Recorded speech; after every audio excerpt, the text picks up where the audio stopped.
Hello friends, இன்றைக்கி வந்து எங்கே வந்திருக்கோன்னு பார்த்தீங்கன்னா, நம்ம தழனி செடி வச்சுருக்கோங்க இல்லைங்களா, அதாவது காராமணி செடி. அதுதான் உங்களுக்கு காமிக்கலான்னு வந்திருக்கேன்.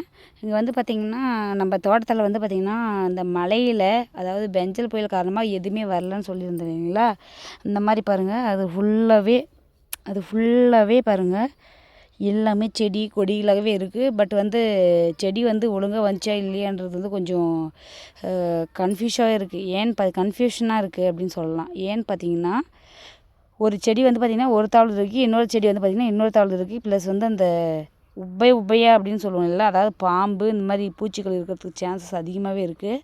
இருந்தாலுமே நம்ம வந்து விவசாயம் பண்ணும்போது நம்ம வந்து நமக்கு முக்கியத்துவம் கொடுத்து தான் நம்ம வந்து விவசாயத்தில் வந்து காலை வைக்கணும்னு சொல்லலாம். ஏன்னு பார்த்திங்கன்னா, நம்மளுக்கு ஃபஸ்ட்டு வந்து இம்பார்ட்டண்ட்டாக இருக்கக்கூடிய ஒரே ஒரு விஷயம் என்னென்னு பார்த்திங்கன்னா உயிர் தாங்க.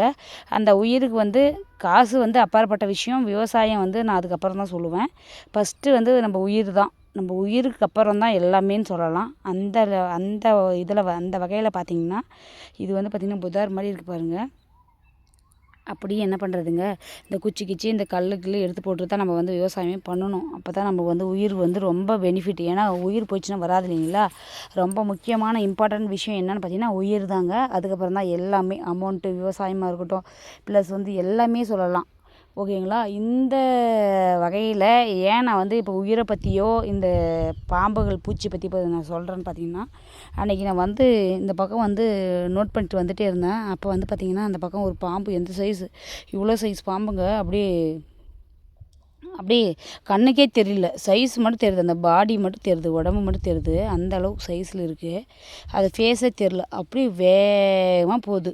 நான் வந்து சவுண்டு விட்றேன், அந்த சவுண்டு பார்த்துட்டு கூட அது நவராமே இருக்குது அந்த பாம்பு. அந்த அளவுக்கு உயிருக்கு வந்து ஆபத்து.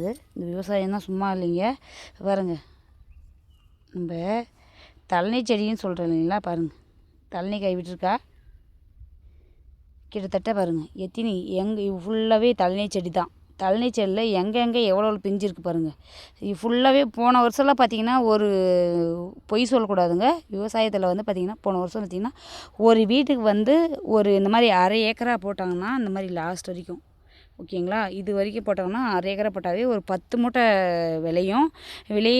விளைஞ்சிச்சின்னா அந்த காசை வந்து அடித்து பொங்கலுக்கு முன்னாடியே வந்து சேல்ஸ் பண்ணிடுவாங்க. அதாவது காராமணி கொட்டையை கிட்டத்தட்ட 10,000 ரூபா வந்துருங்க. அவங்களுக்கே வந்துச்சுன்னா அது குழந்தைங்களுக்கு ப்ளஸ் பெரியவங்களுக்கு இருக்கிற வீட்டில் இருக்கிறவங்க எல்லாருக்குமே ட்ரெஸ் எல்லாம் எடுத்து கொஞ்சம் கொண்டாட்டமாக தை மாதம் வந்துட்டாவே இந்த மாதிரி விவசாயிங்க வந்து பார்த்திங்கன்னா எங்கள் கிராமத்தில் பொங்கலுக்காகவே இந்த மாதிரி கொட்டையெல்லாம் அடித்து விற்று அவங்க சேல்ஸ் பண்ணிவிட்டு அவங்க குழந்தைங்களுக்கு வந்து ட்ரெஸ் எல்லாம் எடுப்பாங்க.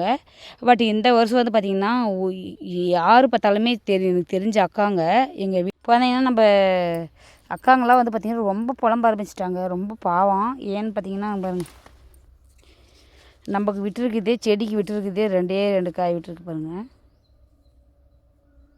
இதுவும் பாருங்கள், மழைக்கு நேற்று ஃபுல்லாக ஹெவி ரெயின் இல்லைங்களா, மழை பெஞ்சிட்டு தான் இருந்துச்சு பாருங்கள்.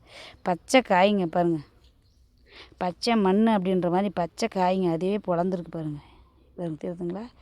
வெயில் அடித்தா தான் அந்த காய் வந்து கொட்டை வந்து காய வைக்க முடியும், ப்ளஸ் நம்ம யூஸ் பண்ண முடியும். ஓகேங்களா. போன வருஷம் தை மாதம் பொங்கலுக்கெல்லாம் பார்த்திங்கன்னா நாங்கள் நல்லா காசு வந்துச்சு, அதனால் ட்ரெஸ் எல்லாம் எடுத்தோம். இந்த டைம் எதுவுமே எடுக்க முடியல அப்படின்னு ஃபீல் பண்ணுறாங்க. அப்படி ஃபீல் பண்ணும்போது மனசு கஷ்டமாக இருக்குது. விவசாயம் நிலமை வந்து அந்த அளவுக்கு போயிட்டு இருக்குது. அங்கே பாருங்கள், உங்கள் முளைப்பெல்லாம் காமிக்கிறேன் பாருங்கள், இவ்வளோ முளைச்சிருக்கு பாருங்கள். வந்த 2 செடியே தெரியுதுங்களா, இங்கே பாருங்கள், ப்ரோட்டீனே வெளியே வந்துட்டு இருக்குது பாருங்கள். கொட்டையில் இருக்க ப்ரோட்டீன் அந்தளவுக்கு முளைப்பு வந்துடுச்சு பாருங்கள். என்னங்க பண்ணுறது சொல்லுங்கள். தெரியுதுங்களா, கொட்டையை முளைச்சி வந்துடுச்சு. இந்த மலைக்கு இருக்கிற ஒரு காய் அறுத்துருந்தால் கூட ஏதாவது போடுறதுக்காவது ஒரு விவசாயிங்களுக்கு எதுவுமே இல்லை.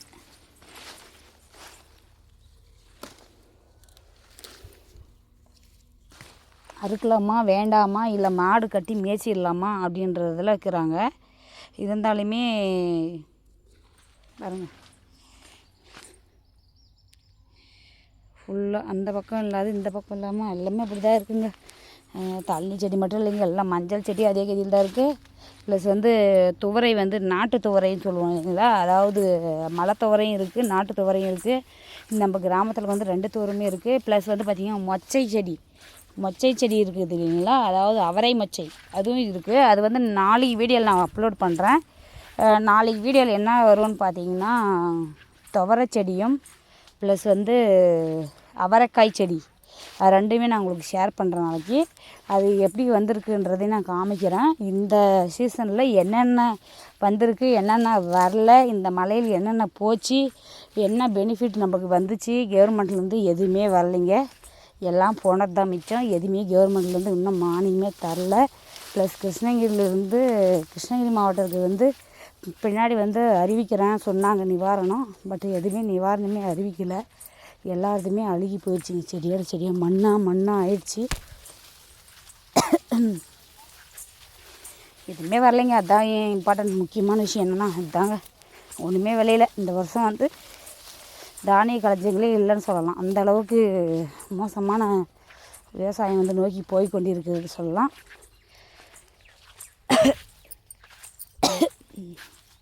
இப்போ வந்து இந்த பக்கம் வந்து நம்ம பக்கத்து வீட்டு நிலத்தை காமிக்கிறோம் பாருங்கள். நம்ம நிலம் வந்து இல்லை. இருங்க,